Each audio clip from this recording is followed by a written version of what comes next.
So the Droid's turning out to be a pretty good investment. Figured I'd go through some of the stuff that I've been using on it for the last couple of weeks here. To begin with, nice, solid. It's kind of rubberized in back. There's a speaker here. This is the 5 megapixel camera and a little LED flash next to it. We've got an earphone jack at the top here. My volume, the camera button to enable the camera. They tell me there's antennas in this section, so it's sort of a free section you can just grab onto. And then completely clear on the bottom except for this little micro USB type of thing. So, like I say, it's a pretty nice little form. You hold down that little button and you get a screen. And now I'm going to have to unlock it. After a certain amount of time, it would just go dead again. So now it's unlocked, and there's my desktop, which is it's a picture of a bunch of spent brass, which is perfect for me. I just took a picture that we had taken and went down to a little corner of that picture and used that as my backdrop. So I've got 3 desktops I'm scrolling through here. It starts to the first one, which I leave empty. I just personally like to have it clean. And then over on the left side, I've got my communications type of stuff. And then going over to this side, I've got my tools. Barcode readers, star maps, converters, calculators, compass, and stuff. Stuff I use occasionally, but on this side I have the stuff that I use for communication. I've got a YouTube channel plugged right in, Gmail, telephone of course, Google Maps, the gallery, and then some different messaging and the WordPress blogs. Now, of course, there's a lot more apps for these, and I've got them in the main sort of menu thing here. Normally you're holding it like this, so you just slide it up. I'm just doing it this way so it fits in the screen a little better. And if I did it this way, everything would flip, because I've got a keyboard here, and you notice the desktop just flipped. So now they're orientated down for me. So now I'm scrolling through the icons this way, and it's a touch screen obviously. But again, I'm just going to jump back to this mode because it's a little easier for the way I'm sitting here. So anyway, we've got quite a few apps that I've downloaded. I haven't even touched the apps that cost money yet. These are all free ones. And we're looking at things like some of them that come with it. I have a couple of games in here. This is an interesting one. It's the United States Constitution. It's got the preamble, all the articles, of course the amendments, the signatories, constitutional timeline, articles of confederation, and then some other stuff. So not just something that you would use as reference, but perhaps something that would be informational, entertainment, instead of just playing a video game. That said, there are some video games on here. The barcode scanners I mentioned are really neat. There's things like, it's a droid, so I've got to have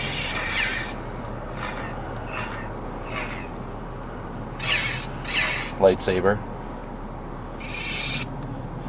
On the bottom of the screen, there are 4 sort of hardwired buttons. There's back, no matter what you're doing, you can go backwards. You can get a menu most of the time. You can go straight to your desktop, and this is typically for search or zoom. So that's what I did there to get out of that lightsaber app. So again, we've got lots of apps in here. I have a couple of browsers. We've got the phone. We've got some just fun ones. This is one I use to play with the dogs. It's an adjustable on this yellow slider up here. It's just an adjustable dog whistle. I don't know if it'll come up on this thing or not, but the dog's ears perk up and it's funny. Some of the ones that are the most interesting though, of course Gmail pops it right into Gmail. Since it's connected to the internet all the time, my emails always just come straight to the phone. They give me a little warning when they're coming down. But on the desktop here I have Google Maps, and that's by far one of the more interesting applications in my opinion. This one didn't cost anything. It came with the phone. I'm going to flip it over and just get it orientated so that you're not looking backwards at it. And right now it's coming up to a satellite view. To make it a little simpler, I'm going to go ahead and remove the satellite view just for the moment so you can see that it's a map. And it's typical Google Maps. The difference is that blue dot is where I am. So I'm using 2 fingers to zoom in and out, and then just 1 finger to scroll. And when I get to this level, you can see that I'm next to a Plate Against Sports, a Ross Dress for Less, a cat hospital, Brent Interiors, Joanne Fabrics. It's telling me some of the stores in the area. Now, of course, anytime I can hit that menu hard button over there, flip back to layers out of the menu, turn back on satellite, and now instead of just being a map, I'm seeing a satellite view. And let's zoom in just a little bit more. And this is right where I am, Broadway and Kolb, here in Tucson. And there's the parking lot that I'm parked next to. You can see hear the traffic going by out front there, and that's the Broadway, the main street here in town. I can zoom back out. Now that's the neat part. If you know where you are, and you just need that extra little hint to know which building you're walking into, again, the satellite view can really help with that. But I'm going to zoom back out until we're at a larger view, and then I'll turn off the satellite, because that's less and less effective as you zoom out. Of course, knowing where we are in Tucson might be useful. So I'm going to keep zooming out, and when it catches up with me here, you'll see that's where I am in Tucson. Now I zoomed out a little bit too far. I don't need to use my fingers. There's also this plus and minus here, so I'll just zoom in just like you would on a computer. Now let's say though that I wanted to get directions somewhere. I flip the menu back on. I'm going to go to directions, and it knows where I am because of the GPS and stuff, so I'm just going to leave it at my location. I don't need to know where I am, so it's great if you're lost. For endpoint though, I'm going to choose Tucson Guns and Western Artifacts, which is a gun shop that helps keep the websites running, and we'll hit go. Now it's giving me a couple of options right away. First off, it gives me the address, and then it tells me it's 1.5 miles, about 4 minutes away, and it's just down Broadway here. But then it gives me the directions, and this time I don't have a lot of directions because I picked something so close. But then, if you notice, this is all touchscreen, so I can click on stuff. For example, I just clicked on that.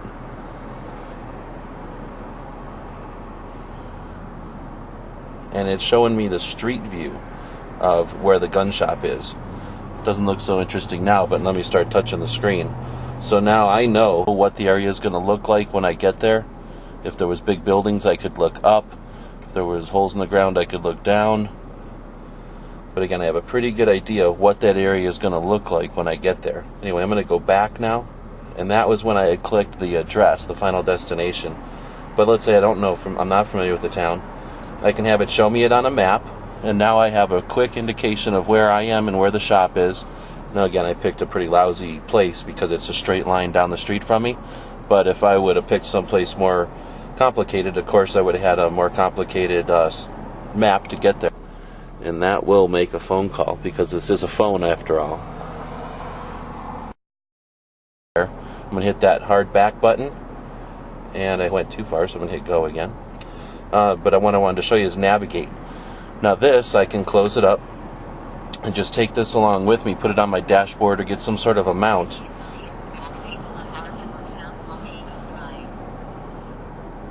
I don't know if you heard the computer voice there. I tried to bring it up close to the camera so you could hear it. But it's just like a navigation GPS that you might get on a car. It's telling me it's 1.5 miles away. It's about 4 minutes. It's telling me go east on Broadway. It's going to be on the right. It's giving me a visual representation. And now, it's hard to say, but if I was driving, this would change and give me a what's in front of me type of view. So very much like a car navigation. And that's free. That doesn't cost anything. It just comes in the software of the phone. Being a Google application, the Google Maps are part of it. I really find the Google Maps is a pretty neat application, but the thing is, this is still a telephone, and that's only one little tip of the iceberg of what this thing can do. I'm going to go ahead and open it up again, and you'll see that the desktop is oriented towards my horizontal hold. This gives me quick access to the keyboard. Some people don't like it. I don't have any problem at all with the keyboard. There's a little pad over here, so you have a mouse cursor type of adjustment. That was maps. I can go to gallery, and just as you'd think, I can go to videos, pictures, anything we might have taken. This is a video. Since I added a couple of different movie players, it's asking me which movie player I want to run it in. Didn't pick the most thrilling movie there necessarily, but it can hold a lot. I've got 16 gigs and I'm barely using the thing. So that's the gallery. Of course, there's still images in there as well. If I wanted to go to picture, I just accidentally clicked the volume button there. If I want to go to picture, I'm just holding down this key, and now you see that it's a camera. If I wanted to, I could flip it from still camera to video camera, and now it's a video camera. That little tone just told me that an email came in. Pretty handy camera, pretty easy to use. Push the button, and it takes a picture. Not real tough. I just took a picture of my dirty dashboard there. It wasn't enough for me, so I did end up getting. I did end up getting another camera. If I can find it amongst all the junk in here. And that camera just gives me some special effects right away. I'm not going to bother looking for it because there's a lot of stuff in here. Besides the stuff like I just showed you that kind of comes with it, let me show you another interesting application that has to do with the maps. And this one, of course, is for fast food, but if you weren't a big fat guy, you could do this for something else, I suppose. But it knows where I am because of the GPS, so it's telling me I'm on Broadway. Now it's just going to have us scroll through a list of all these different fast food places. Let's say I wanted to go to the nearest Papa John's pizza place. It's going to use the power of the phone book and the power of Google and everything and tell me that these are the closest ones. Of course, if I click on one, it's going to give me a map, a way to call them, information. Now that bottom part is the ad that makes all this stuff free. And you'll notice I accidentally touched it there, so it asked me which browser I wanted to use to open it. It comes with its own browser, of course, but I went ahead and added a few more browsers just as I was playing around with the device. So that's a pretty interesting application, that fast food application that tells me where all the fast food places are. That was handy when we were in Las Vegas looking for a Fuddruckers. There's only the one that was near us, and really fast found the location. It's got a couple of nice calculators. It's got the barcode scanner. I'll show you that one in a store.